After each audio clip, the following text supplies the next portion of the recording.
नमस्कार दोस्तों। अमेरिका जिस तरीके से वेनेजुएला के मुखिया मतलब राष्ट्रपति को हमला करके अमेरिका उठा लिया, बिल्कुल बंदी बनाकर एक आतंकवादी की तरह सल्यूट किया, यह तस्वीर दुनिया के सुपर पावर बनने वाले देश के मुंह पर तमाचा है।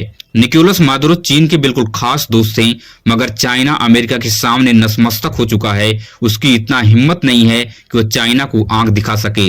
शी जिनपिंग इस समय बिल्कुल चुप्पी साथ बैठे हैं कि आखिर निकोलस मादुरो को क्यों अमेरिका गिरफ्तार किया है। चाइना अपने आप को बहुत सुपर पावर बनता है, मतलब अमेरिका के सामने आज उसकी हेकड़ी निकल चुकी है। वहीं पे अमेरिका अब क्यूबा पर भी कब्जा करने की प्लान बना चुका है। पूरी दुनिया डोनाल्ड ट्रंप को रोकने में फेल हो गई है। अब आज की सिचुएशन देखने के बाद समझ में यही आता है कि केवल वही देश सुरक्षित हैं जिन देश के पास परमाणु बम है। अगर परमाणु बम नहीं है तो उस देश के ऊपर कोई भी देश कभी भी कब्जा कर सकता है। जिस तरीके से वेनेजुएला के ऊपर अमेरिका ने एक्शन लिया है, सिर्फ और सिर्फ उस तेल के लिए, जिस तेल के लिए अमेरिका ने एक्शन लिया है, बस यही उसका साफ साफ नजरिया था। वहीं पर ईरान की जनता लगातार खामनेई को उखाड़ फेंकने के लिए सड़कों पर उतर आई है।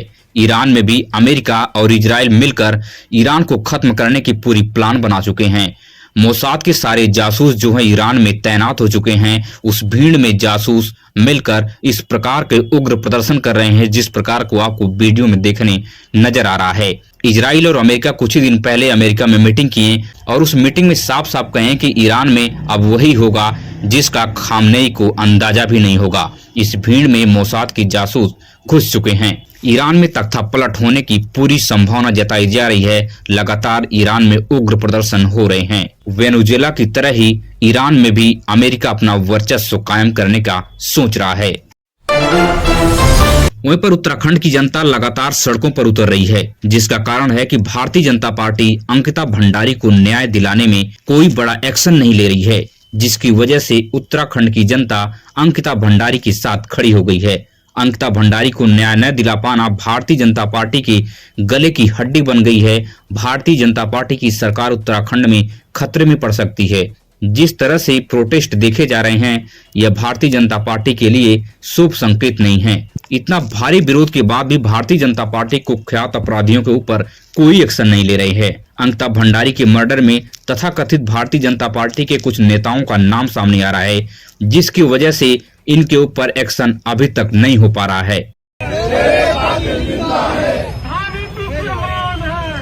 गट्टू कौन है? गट्टू कौन है?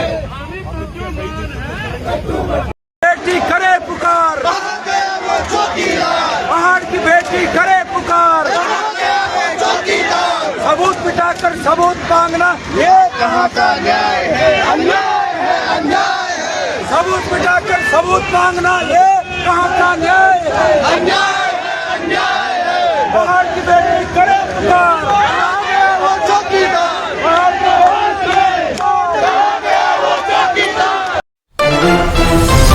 वहीं पर जेएनयू से एक बार फिर देश विरोधी नारा सामने आया है। दरअसल सुप्रीम कोर्ट ने देशद्रोही सर्जिल इमाम और उमर खालिद को जेल से रिहा करने पर रोक लगा दी और 1 साल तक बेल की याचिका लगाने पर भी रोक लगा दी कि आप 1 साल तक बेल के लिए कोई भी याचिका नहीं लगा सकते। इसी को लेकर दिल्ली के जेएनयू में छात्रों ने प्रधानमंत्री मोदी और गृह मंत्री अमित शाह को लेकर बहुत ही आपत्तिजनक टिप्पणी किए और देश विरोधी नारा भी लगाए। इस प्रकार की नारा लगाएं कि इसमें कहना भी मुश्किल है। आप वीडियो को खुद ही देख सकते हैं। वीडियो को देख के आपको समझ में आ जाएगा कि आखिर इन 2 लोगों को छुड़ाने के लिए एक देश की प्रसिद्ध यूनिवर्सिटी में इस प्रकार का नारा देना कितना उचित है। किसी की कब्र खोद डालना क्या यह देश के हित में है? यह सवाल आप खुद ही पूछ सकते हैं।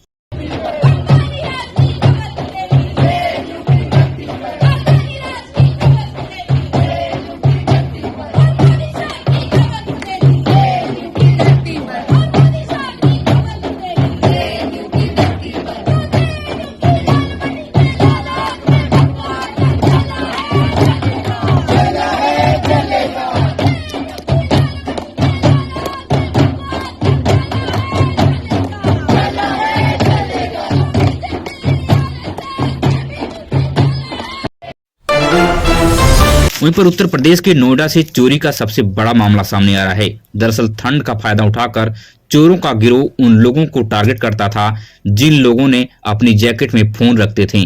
बड़ी चालाकी से आसपास जाकर मोबाइल चुरा लेते थे। कुल 821 मोबाइल जब्त की है आज नोएडा की पुलिस ने और इसकी कीमत बताई जा रही 6 से 8 करोड़ रुपए।